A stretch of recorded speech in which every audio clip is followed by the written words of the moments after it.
I'm Judge Carolyn Tornetta Carluccio, Chair of the Montgomery Bar Association Community Outreach Committee. Our courts are widely recognized as some of the best in the world, but not all of our laws are common sense. That's why we have lawyers and judges. As Americans, we all have rights, and lawyers are here to protect those rights.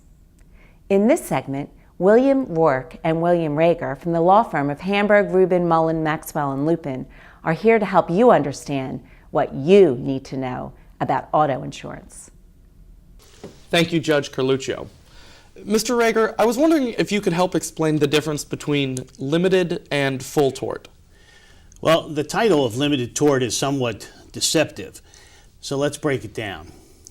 Tort means negligence, so you are limited in your ability to bring a negligence claim for whoever would be responsible for having injured you in the accident. You pay a little less on the front end, but you get less rights, and that may be important to you later.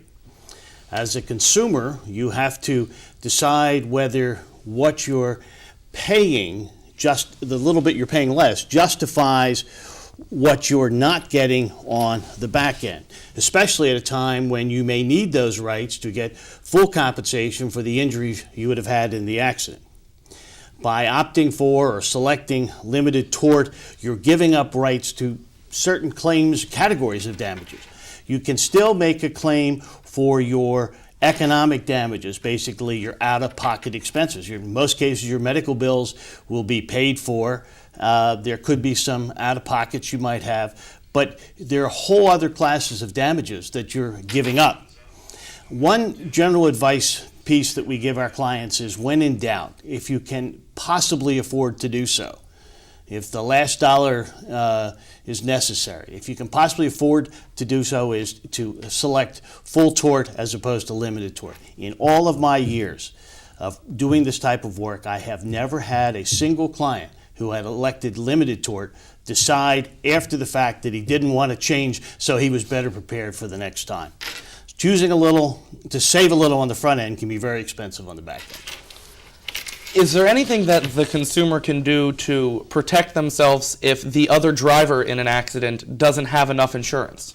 Yes, and that's, in my mind, that's the most important part of your policy. It's called underinsured motorist coverage, or UIM.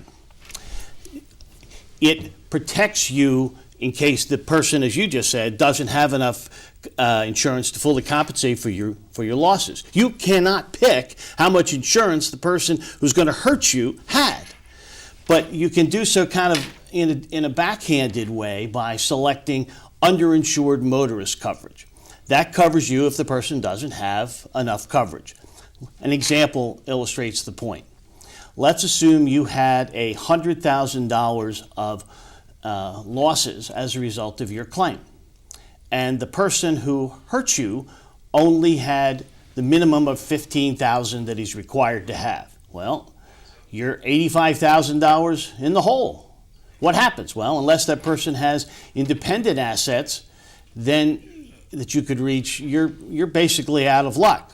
However, if you had underinsured motorist coverage, that isn't true. You would make a claim for your underinsurance policy. If you had $100,000 of underinsured motorist coverage, you would make the claim for the $55,000 and get compensation that way.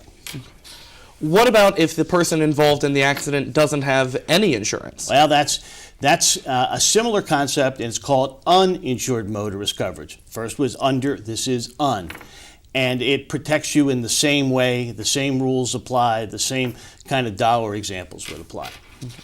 And finally, Mr. Roeger, is there any level of protection the consumer can purchase if they have multiple vehicles? Yeah, that's called stacking. You know, if you can, and stacking is a very easy word. You just visualize you have one policy of un or under coverage, and you put another one and you stack it on top. It means that if you have more than one vehicle and you insure both of them for un and under coverage, or either un or under coverage, and you have an accident, you can access potentially those other levels. Again, an example. Let's assume again that we had $100,000 of a claim, and the person who hurt you, let's say he had $15,000 worth of coverage. Well, again, you start out $85,000 of damages that you will never be compensated for in most cases. But if you have uninsured motorist coverage of $50,000, well, you would first use that level of coverage against the $85,000, and your position would be improved. You'd have $35,000 less that you were in the hole for. But if you had two vehicles and you had stacking, then you could have another $50,000 policy, and you would be full compensation. Again, when in doubt, you want to stack. Thank you very much, Mr. Roeger. Thank you. On behalf of the Montgomery Bar Association's Community Outreach Committee, a group of lawyers and community leaders from Montgomery County, I'd like to thank today's presenters. Be sure to check back soon for more information on what you need to know about the laws that impact each one of us.